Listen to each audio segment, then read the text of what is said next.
Antoine Fournier se figea dans le couloir de sa propre société, son porte-documents glissant de ses doigts. Le garçon en face de lui, avec son uniforme scolaire bleu froissé et son sac sur le dos, possédait le même menton qu'Antoine voyait chaque matin dans le miroir, la même courbe du nez et même la façon dont il tenait sa bouteille d'eau, les doigts tendus, le pouce replié vers l'intérieur.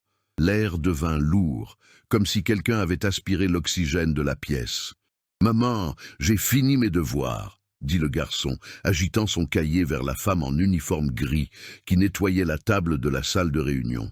Sophie Durand leva les yeux et se pétrifia. L'éponge tomba sur le sol avec un bruit sourd. Antoine sentit son propre cœur martelé contre ses côtes, battant dans ses tempes, tandis que le monde autour de lui devenait lointain et flou. Des cadres dans le couloir ralentirent le pas, leurs regards curieux se posant sur la scène comme des gouttes de pluie pesantes. « Bonjour », dit Léo, regardant droit vers Antoine, avec ses yeux marrons qui semblaient être une copie des siens.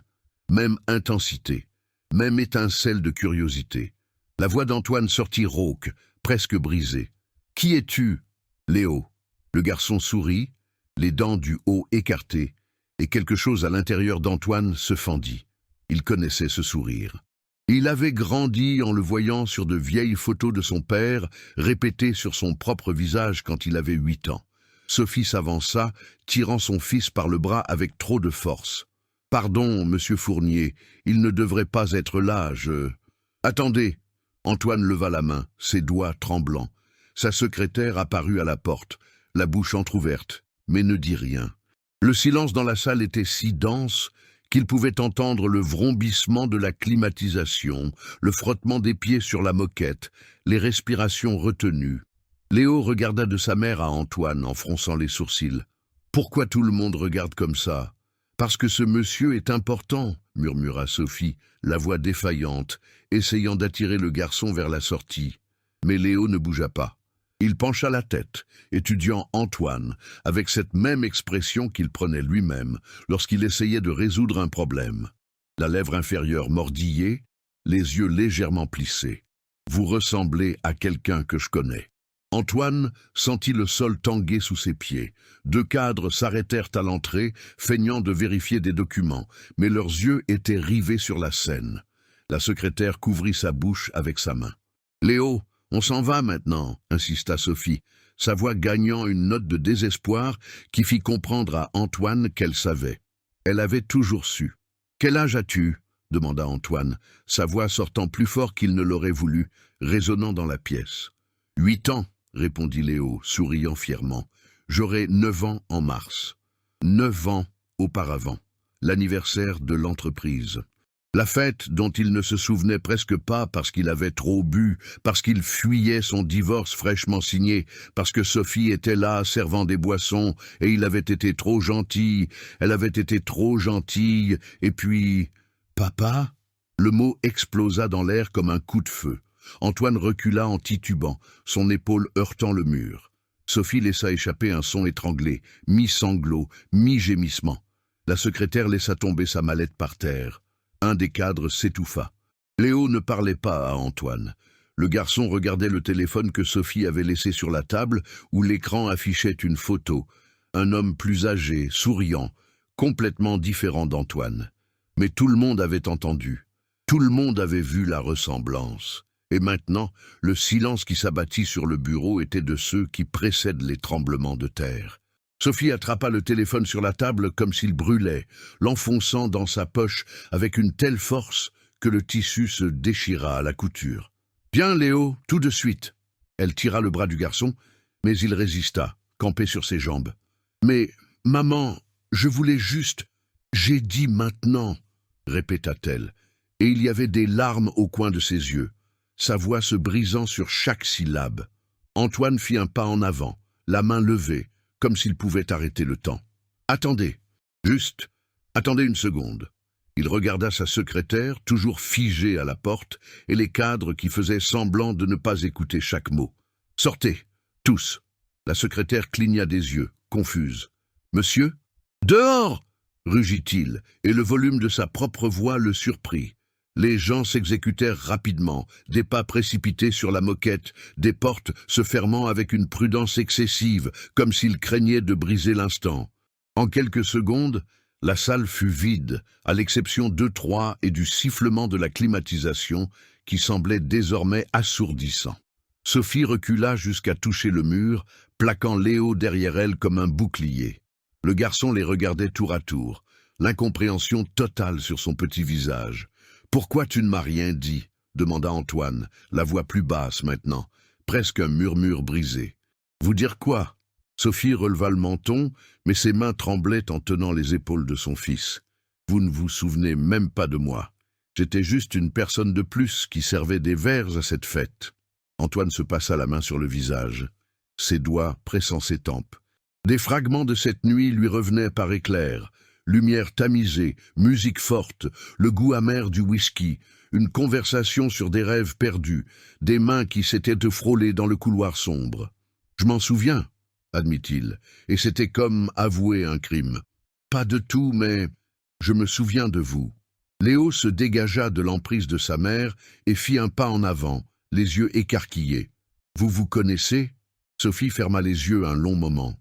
Quand elle les rouvrit, il y avait de la résignation dans son regard, ce genre de fatigue qui vient d'avoir porté de lourds secrets pendant des années. « On s'est rencontrés une fois, Léo.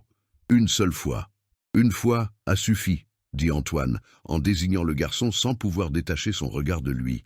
Chaque détail criait la familiarité. Le sourcil arqué, la fossette sur le menton quand il fronçait les sourcils, même sa façon de se mordre la lèvre inférieure quand il était nerveux. Antoine faisait la même chose. « Vous n'avez aucun droit de surgir dans sa vie maintenant, » murmura Sophie, mais il y avait moins de colère dans sa voix et plus de peur. « Je l'ai élevé seul, sans aide, sans votre argent, sans rien, parce que vous ne m'en avez jamais laissé l'occasion. » Antoine haussa la voix, la frustration explosant. « Vous avez juste disparu. Changé de numéro, jamais revenu au travail, volatilisé comme si je n'étais rien, » coupa-t-elle.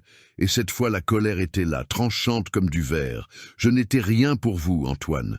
Une employée temporaire que vous n'avez même pas pris la peine de chercher quand vous vous êtes réveillé ce matin-là et que je n'étais plus là. » Le silence entre eux était si lourd que Léo fit un autre pas en arrière, effrayé par la tension qui saturait chaque centimètre de la pièce. Antoine ouvrit la bouche, mais n'avait aucune réponse. Elle avait raison. Il ne l'avait pas cherché. Il avait laissé cette nuit devenir une simple tache floue dans sa mémoire, une chose à oublier pendant qu'il reconstruisait sa vie après son divorce. « J'ai essayé de vous appeler, » continua Sophie, la voix tremblante maintenant, se brisant sur les bords. « Une fois, j'ai laissé un message à votre société disant que j'avais besoin de vous parler. Vous savez ce que votre secrétaire m'a répondu ?» Antoine sentit son estomac se nouer. « Que M. Fournier ne prenait pas d'appel personnel d'anciennes employées. » Sophie laissa échapper un rire amer, sans joie. « Alors j'ai compris le message. »« Maman, pourquoi tu pleures ?» La question de Léo, de sa petite voix, déchira l'air comme une lame. Sophie s'essuya rapidement les yeux, se forçant à un sourire qui n'avait rien de convaincant. « Ce n'est rien, mon cœur. On s'en va, d'accord? On finira ça plus tard. »« Non !» Antoine fit 2 pas rapides, bloquant le chemin vers la porte. Pas de manière agressive, mais ferme, résolue. « Ne partez pas, s'il vous plaît. » Le dernier mot sortit presque comme une supplication. Léo regarda Antoine avec ses yeux qui étaient les miroirs des siens, et quelque chose se rompit dans sa poitrine. « C'est vous, mon père ?» La question resta suspendue dans l'air, lourde et inévitable. Sophie laissa échapper un son étranglé, couvrant sa bouche avec sa main. Antoine sentit ses genoux fléchir et il dut s'agripper au bureau pour ne pas tomber. « Je... » commença-t-il, mais sa voix le trahit. Il essaya de nouveau. « Je ne sais pas, mais... » Il regarda Sophie, implorant en silence. « Vous le savez, n'est-ce pas ?» Sophie s'enlaça elle-même, ses épaules secouées de tremblement. Pendant un long moment, elle ne dit rien, se contentant de regarder son fils avec un mélange d'amour et de désespoir. Finalement, dans un murmure à peine audible, « Oui », le mot tomba comme une bombe. Léo cligna des yeux, assimilant l'information. « Alors pourquoi tu ne me l'as jamais dit ?»« Parce que... » Sophie déglutit. les larmes coulant librement maintenant. Parce que je ne voulais pas que tu grandisses en sachant que ton père n'avait pas voulu de nous. Je ne le savais pas, explosa Antoine, et la douleur dans sa propre voix le surprit. Comment aurais-je pu vouloir ou non de vous si tu ne me l'as jamais dit? La porte de la salle s'ouvrit brusquement, claquant contre le mur. Une femme entra d'un pas assuré, tailleur coûteux, talons hauts, résonnant sur le parquet, un parfum puissant la précédant. Cheveux blonds impeccables, maquillage parfait et un sourire glacial qui n'atteignait pas ses yeux. « Antoine, chéri, dit-elle, d'une voix douce comme du miel empoisonné. On m'a appelé pour me dire que tu faisais une crise. Je suis venu en courant. » Elle s'arrêta en voyant Sophie et Léo et son sourire vacilla une fraction de seconde avant de se reprendre. « Oh, et qui sont-ils » Antoine ferma les yeux, la mâchoire serrée. « Chloé, ce n'est pas le moment. » Mais Chloé Lambert analysait déjà la situation avec des yeux acérés de prédatrice. La ressemblance entre Antoine et le garçon, les larmes de Sophie, la tension électrique dans l'air. Elle était trop maligne, elle l'avait toujours été. Et le sourire qui se dessina sur ses lèvres était maintenant dangereux. « Un timing intéressant, » dit-elle en regardant fixement Léo. « Très intéressant.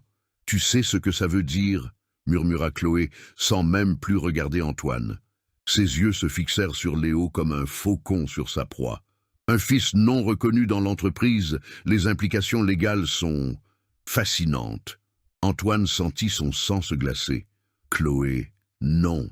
Non quoi? Demanda-t-elle, souriant de cette façon qu'elle avait apprise en réunion d'affaires. Cette façon qui signifiait qu'elle préparait un mauvais coup. Je ne fais qu'observer. Un enfant entre dans les locaux. Tu le reconnais immédiatement. Tu commences à pleurnicher que tu ne savais pas. C'est une histoire très touchante. Elle s'approcha de Léo et Sophie bougea instinctivement, plaçant son corps entre eux. Restez loin de lui, siffla Sophie, la voix basse et menaçante. Sinon quoi? Ricana Chloé, mais son rire était coupant. Vous allez me faire un procès? Voyons voir combien vous gagnez de l'heure comme femme de ménage. Ça doit être suffisant pour couvrir les frais d'un bon avocat, n'est-ce pas? Elle regarda Antoine maintenant, et il y avait du pur calcul dans ses yeux. Tu es sûr de vouloir admettre la paternité comme ça devant tout le monde. Tes actionnaires vont adorer cette histoire. Un héritier illégitime.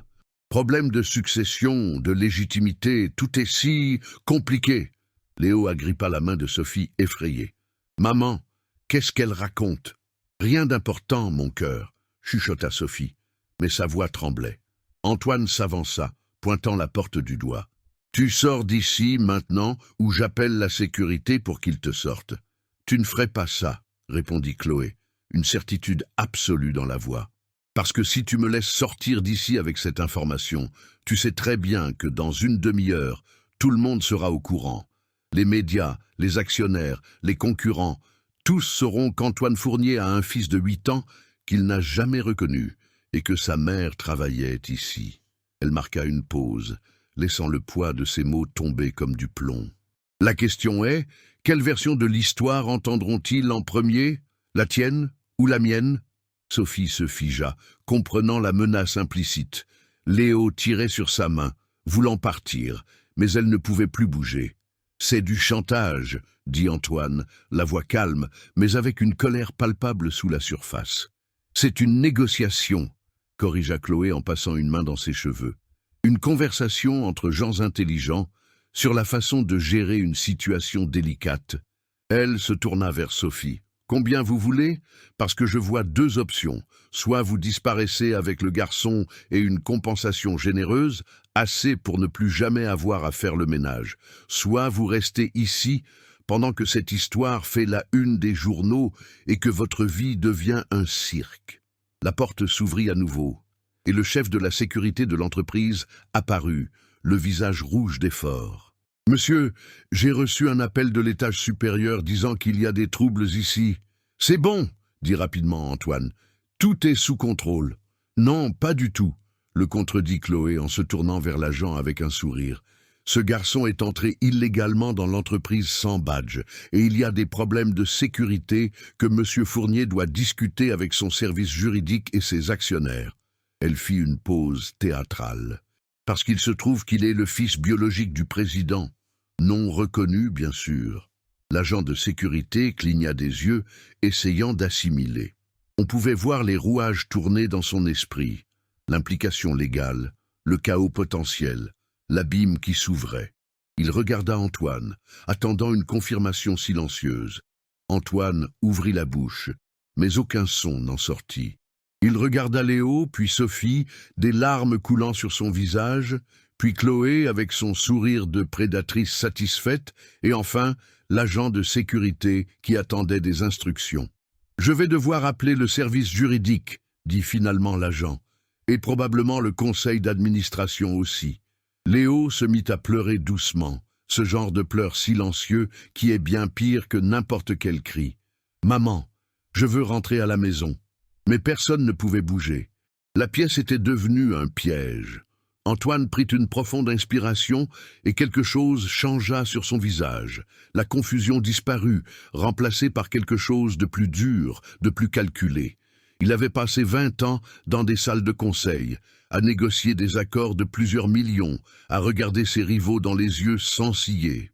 Chloé était maligne, mais il connaissait ce jeu mieux qu'elle. « Agent, veuillez attendre à l'extérieur », dit Antoine, la voix ferme et autoritaire.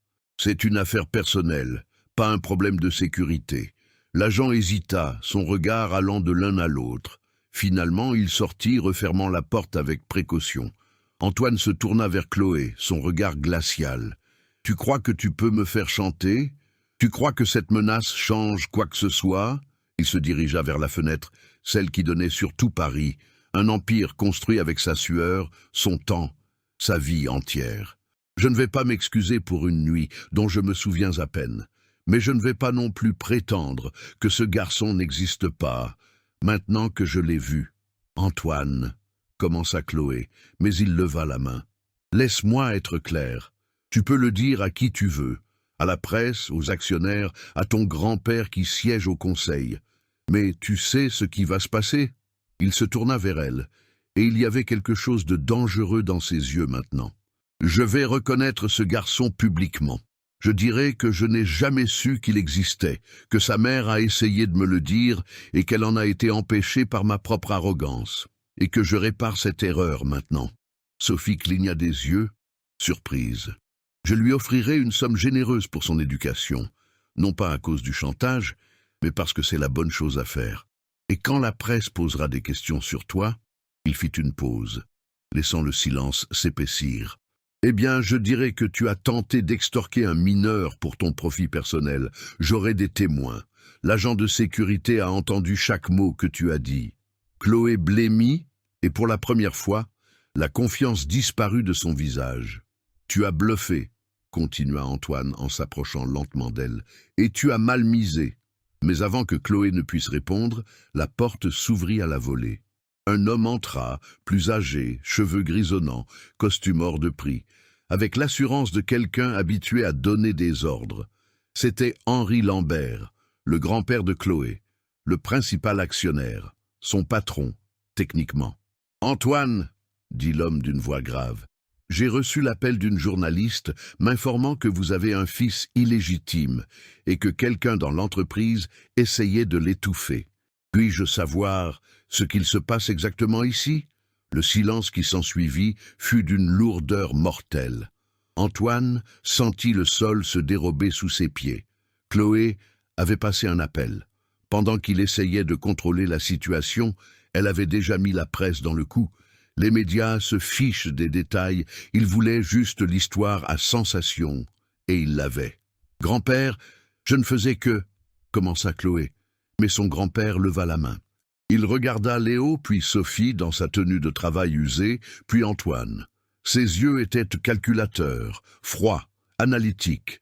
Il avait bâti un empire, et les hommes comme lui ne comprenaient que le pouvoir et l'argent. « Êtes-vous sûr que c'est le vôtre ?» demanda-t-il à Antoine. Avant qu'Antoine ne puisse répondre, Léo se remit à pleurer, pas doucement cette fois, mais à sangloter, son corps secoué de spasmes. « Maman, s'il te plaît, je veux rentrer. »« Oui, » répondit Antoine à Henri Lambert, sans quitter Léo des yeux. « J'en suis sûr. » Et avec ce simple aveu, tout s'effondra. Alors, c'est vrai, dit le grand-père de Chloé, sans aucun jugement dans la voix, juste des faits en cours de traitement. Antoine Fournier a un fils non reconnu. La question est maintenant de savoir comment nous allons gérer cela. Gérer ? Laissa échapper Sophie dans un rire amer qui résonna dans la pièce. Ce n'est pas une crise d'image. C'est un garçon. Un enfant qui n'a pas demandé à être ici. Exactement, répondit le grand-père en se tournant vers elle avec le même regard qui lui avait permis de conquérir des continents d'affaires. Et maintenant, il est là. Que voulez-vous? De l'argent? Une maison? Parce que je vois 3 issues ici, et aucune n'est simple. Antoine sentit la colère lui monter au visage. Il n'est pas un problème à résoudre. Il est mon fils. Votre fils illégitime, murmura Chloé, et il y avait du pur venin dans ses mots. Léo se mit à pleurer plus fort, et Sophie le serra contre elle, murmurant des mots qu'Antoine ne pouvait pas entendre. Quelque chose se brisa en lui à cet instant. Ce n'était pas de la colère, c'était une pure dévastation.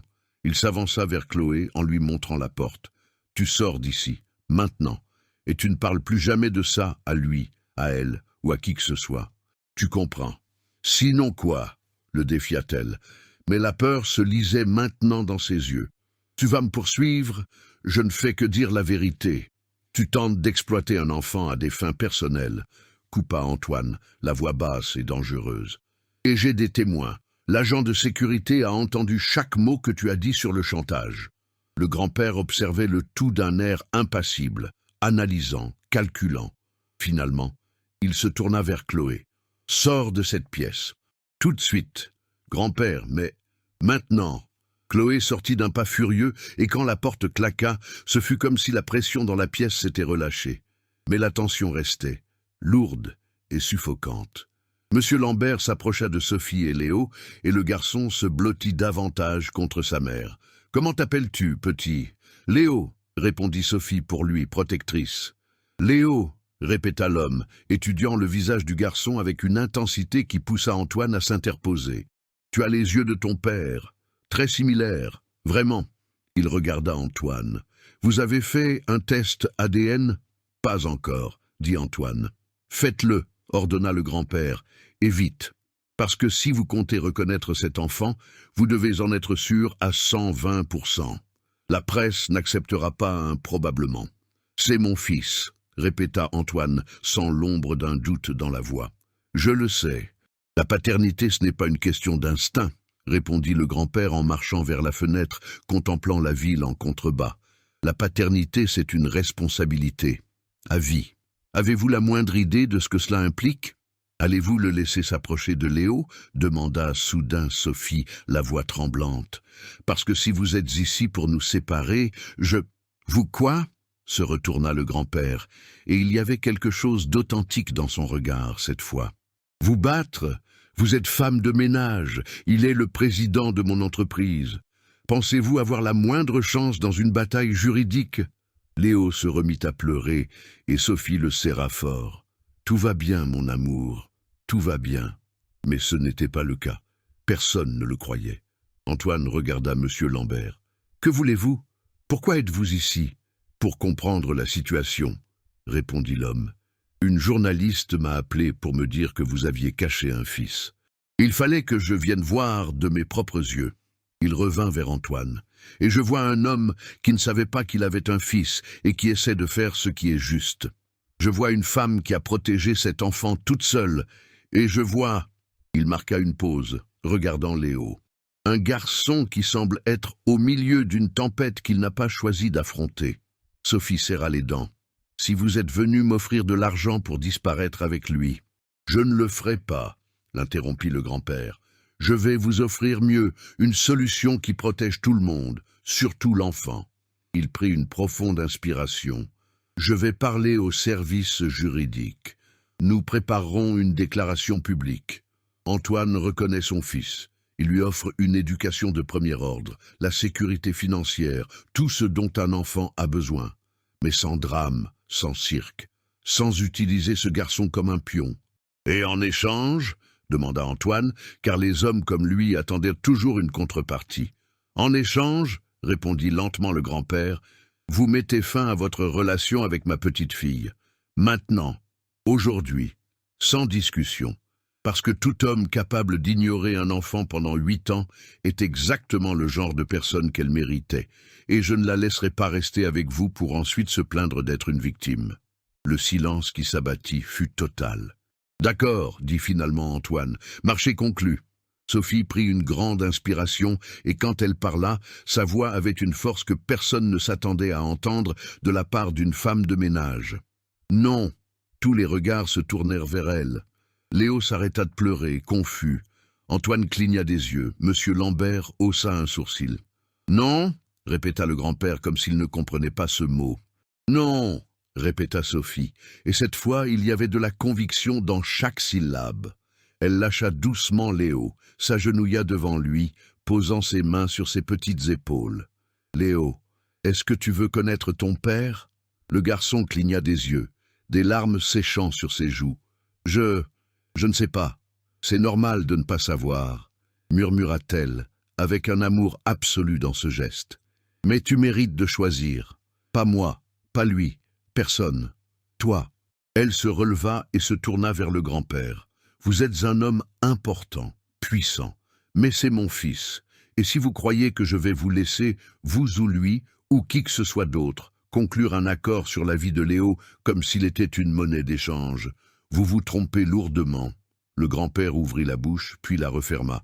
Quelque chose dans son regard suggérait que personne n'avait osé lui parler ainsi depuis des décennies. « Ma mère était femme de ménage, » continua Sophie, arpentant le bureau comme si elle en était la propriétaire. « Mon grand-père était jardinier, mon père a travaillé à l'usine pendant 40 ans. Personne dans ma famille n'avait d'argent ou de pouvoir. Mais vous savez ce que nous avions ?» Elle regarda Antoine droit dans les yeux. « De la dignité, de l'intégrité, de l'amour véritable. » Léo regardait sa mère avec admiration dans les yeux, et quelque chose d'autre, qui ressemblait à de la fierté. « J'ai essayé de vous le dire, » dit-elle en pointant Antoine, « quand j'ai découvert que j'étais enceinte. Mais votre secrétaire m'a dit que vous ne preniez pas d'appel d'anciennes employées. Alors j'ai choisi d'élever mon fils seul, et vous savez quoi ?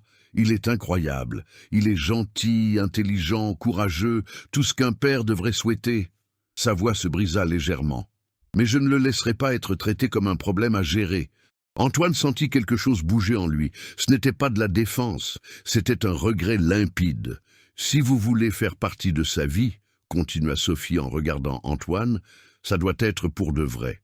Pas parce que c'est la bonne chose à faire. Pas parce que la presse va le découvrir, mais parce que vous le voulez vraiment, parce que vous êtes prêt à être un père, pas le week-end, pas quand ça vous arrange, mais chaque jour de votre vie. » Elle se dirigea vers la porte, prenant la main de Léo. « Nous partons maintenant, et vous deux, vous allez bien réfléchir à ce que vous voulez vraiment, parce que quand nous reviendrons, les choses auront changé, complètement. » « Sophie, attendez, » commença Antoine, mais elle avait déjà la main sur la poignée. « Il n'y a pas à attendre, » répondit-elle doucement. « Il n'y a qu'à choisir. » Quand la porte se referma derrière eux, le silence dans la pièce était assourdissant. Antoine regarda la porte fermée, et pour la première fois de sa vie, il n'avait le contrôle sur rien. Il n'y avait aucune partie d'échecs à jouer, aucun accord à négocier, aucun pouvoir à exercer. Monsieur Lambert s'assit dans le fauteuil d'Antoine, comme s'il était chez lui. « Elle a raison, vous savez. »« Je sais, » murmura Antoine. « Vous devez décider maintenant. Sortez-vous d'ici en étant un homme différent, ou redevenez-vous celui qui a ignoré un enfant pendant 8 ans. » Le grand-père inspira profondément. « Parce que si vous choisissez d'être un père, un vrai, cela signifie tout changer, vos horaires, vos priorités, votre vie entière. » Antoine regarda la chaise vide où Léo s'était assis, imaginant ce petit visage, ces yeux qui étaient les miroirs des siens. « Je veux être un père. »« Alors commencez maintenant, » dit le grand-père en se levant. « Pas demain, aujourd'hui. Vous sortez de cette pièce, vous ne retournez pas en réunion, vous ne faites rien d'autre dans cette entreprise aujourd'hui. Vous allez chez cette femme. Vous vous excusez, vous apprenez à connaître votre fils. Vraiment, cette fois. » Antoine regarda autour de lui dans son bureau, ce lieu qui avait été sa vie, son refuge, son identité pendant 2 décennies, et il réalisa que plus rien de tout cela n'avait d'importance. Antoine sortit de l'ascenseur, le cœur battant, et les gens dans le hall se figèrent en le voyant. Ce n'était pas sa démarche. Elle était rapide, décidée, mais le fait qu'il quittait le bâtiment sans veste, sans assistant, sans rien, juste un homme dans un costume hors de prix, avec une expression qui disait qu'aucune règle n'importait plus. Sa secrétaire courut derrière lui. « Monsieur, vous avez une réunion dans 10 minutes avec les investisseurs de Singapour. »« Annulez !» dit Antoine sans s'arrêter. « Annulez tout ce que j'ai aujourd'hui. Mais monsieur, les conséquences !»« Je connais les conséquences, » répondit-il, et il y avait une paix étrange dans sa voix. Il prit l'ascenseur de service, tapa l'adresse de Sophie sur le GPS avec des doigts tremblants, et traversa Paris comme un homme possédé. Au bureau, c'était le chaos. La nouvelle du fils non reconnu s'était répandue comme une traînée de poudre. Quelqu'un avait pris une photo de Léo dans la salle de réunion, quelqu'un avait appelé un journaliste. Vers 14 heures, tous les grands portails d'information avaient titré « Le PDG d'une entreprise du CAC 40 a un fils illégitime avec une employée de nettoyage ». Le grand-père de Chloé publia un communiqué élégant sur la responsabilité d'entreprise et la reconnaissance de paternité. Chloé disparut du bureau. Les actionnaires paniquèrent. L'action en bourse chuta. Personne ne s'en souciait. Antoine s'arrêta devant un petit immeuble défraîchi, dans un quartier populaire de la banlieue parisienne, peut-être à Montreuil. C'était le genre d'endroit devant lequel il passait en voiture sans même le voir. Béton gris, musique forte venant d'un appartement, un tissu en guise de rideau à une fenêtre.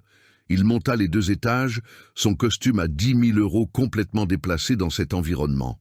Il frappa à la porte de l'appartement 42. Personne ne répondit. Il frappa à nouveau, plus fort. La porte s'ouvrit lentement et Sophie apparut, les yeux rougis par les larmes. Elle le vit et commença à refermer la porte. « Non, s'il vous plaît », la supplia Antoine, posant sa main sur la porte. « Juste 5 minutes. » Elle resta immobile un long moment, puis ouvrit la porte en grand. L'appartement était petit, propre, mais on pouvait voir où la pauvreté vivait. Les murs peints de couleurs vives pour compenser, des jouets rangés dans une caisse, une seule photo de Léo au mur, lui, à 3 ans, souriant maladroitement. Léo était assis à la petite table, mangeant des céréales, les yeux grands et méfiants. « C'est vous, le monsieur du bureau. »« Oui, » répondit Antoine, sentant ses genoux faiblir. « Je peux m'asseoir ?» Sophie lui désigna une chaise. Antoine s'assit comme un accusé à son procès, ses mains pendantes entre ses genoux. « Je suis désolé, » commença-t-il, mais les mots semblaient si dérisoires. « Je suis désolé de vous avoir ignoré. Je suis désolé d'avoir été un idiot. Je suis désolé pour... » Il fit une pause regardant Léo. « D'avoir gâché 8 années que j'aurais pu passer avec toi. » Léo mâchait ses céréales, en train de digérer l'information. « C'est vous mon père ?»« Oui, » répondit Antoine. « C'est moi. Et vous ne saviez pas que j'existais ?»« Non, mais j'aurais dû le savoir. J'aurais dû me soucier assez d'elle pour la chercher. » Antoine prit une profonde inspiration. « Je suis un homme qui a fait de graves erreurs, très graves, et maintenant j'essaie d'être meilleur. »« Pourquoi ?» demanda Léo, et il y avait une étrange sagesse dans cette question pour un enfant de 8 ans. Antoine réfléchit à la réponse. « Parce que tu comptes. Toi et ta mère, vous comptez plus que tout ce que j'ai dans ma vie. Et si je ne change pas maintenant, je vais vous perdre pour toujours. » Sophie sortit de la cuisine et s'assit à côté de Léo, posant une main sur son épaule. « Que voulez-vous, Antoine ? Parce que si vous êtes ici pour faire des promesses que vous ne tiendrez pas, je veux être un père, » répondit-il simplement. « Chaque jour, chaque seconde. Pas parfait, parce que je ne le suis pas, mais présent, vraiment présent. » Elle le regarda, essayant de déceler la vérité dans ses paroles. « Vous comprenez que cela signifie changer complètement votre vie, vos affaires, vos priorités, tout ? » « Je le comprends, » dit Antoine. « Et j'ai déjà commencé. » Et dans ce petit appartement gris, sur une table qui tenait à peine dans la cuisine, quelque chose changea. Ce ne fut pas un pardon instantané. Il y avait encore trop de blessures, trop de déceptions. Mais c'était un début. Le genre de début qu'Antoine n'aurait jamais imaginé avoir.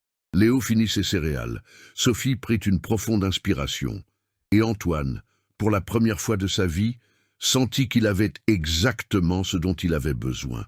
Un an plus tard, Antoine était assis à une petite table en bois dans un parc public, aidant Léo à faire ses devoirs, pendant que le garçon mangeait une glace qui fondait.